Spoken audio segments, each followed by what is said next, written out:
membuat obat batuk. Ini menggunakan PK, lalu cengkeh kita buat, dan air panas. Nih, air panas.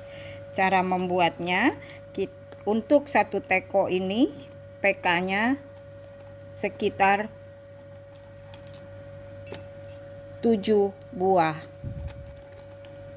3, 4,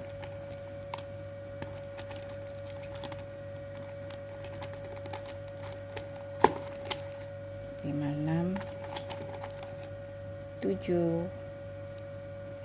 Lalu ini sejumput, cengkehnya sejumput. Sejumput ini kira-kira kurang lebih 20 lah.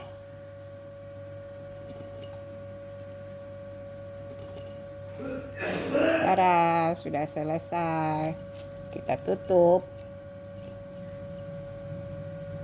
Nah, ini kita celupkan ke sini, ke air panas, dan sudah kita diamkan. Kira-kira sampai dia menjadi teh, nanti baru kita minum. Diminumnya dengan madu.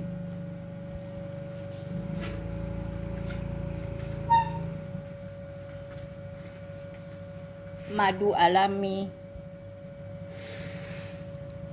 Ya, nih saya ada madu alam asli. Cukup.